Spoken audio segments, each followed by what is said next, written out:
Hola, ¿cómo están? ¿Cómo les va? Ayer estuvimos hablando de los sucesos de la semana de mayo. Hoy nos toca continuar con el 19 de mayo de 1810, un día sábado.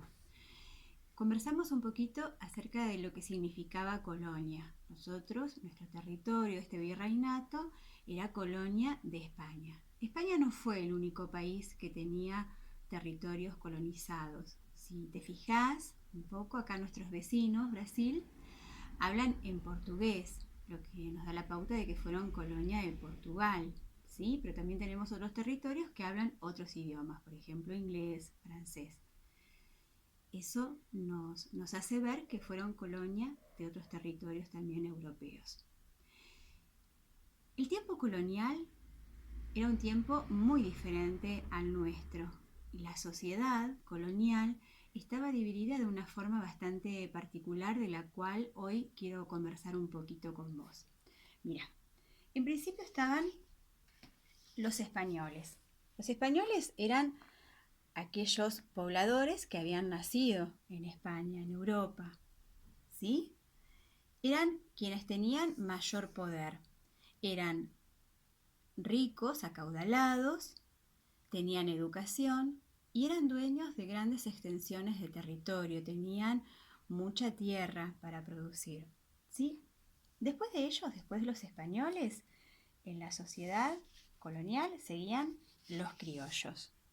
Ayer conversamos un poquito acerca de los criollos. Los criollos eran hijos de españoles nacidos en este territorio, en América. También eran acaudalados, bueno, eran hijos de los españoles, tenían comercio, se dedicaban al comercio muchos de ellos y tenían estudio, ¿sí?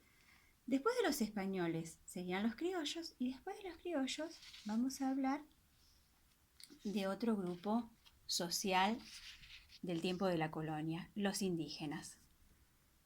Si te acordás, cuando llegó Colón en principio y después el resto de los colonizadores al terreno americano, a tierras americanas, se encontraron con pobladores autóctonos. Esos pobladores eran los indígenas, ¿sí? Los primeros pueblos originarios. Después estaban también los africanos. En aquel entonces habían llegado al territorio americano los africanos, que eran personas, hombres, mujeres y también niños, que eran tomados como prisioneros y vendidos a terreno americano para trabajar en las cosechas, en el campo generalmente, y también en la época colonial se veían como vendedores ambulantes, aquellos que cantaban sus pregones para vender sus productos. Los indígenas tampoco tenían grandes derechos. Si bien eran considerados libres, se les destinaban a ellos trabajos que eran obligatorios y sus jornadas laborales eran muy, muy largas. Tenían pocos derechos en realidad los indígenas y los africanos.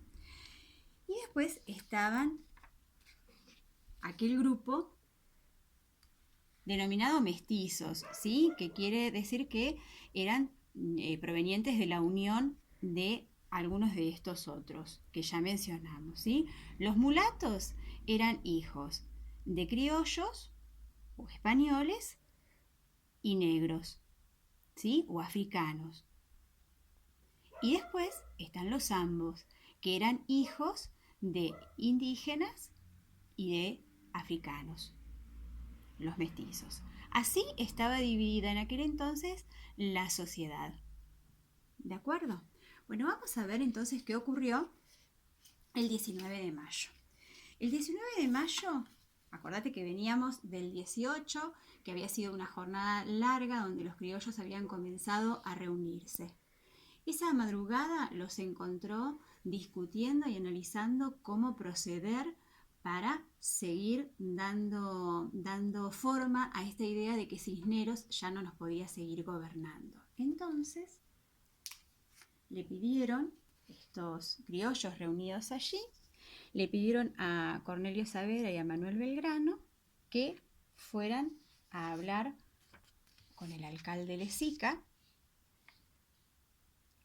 para darle forma a esta idea de que Cisneros no podía continuar gobernando este territorio y que era urgente llamar a cabildo abierto.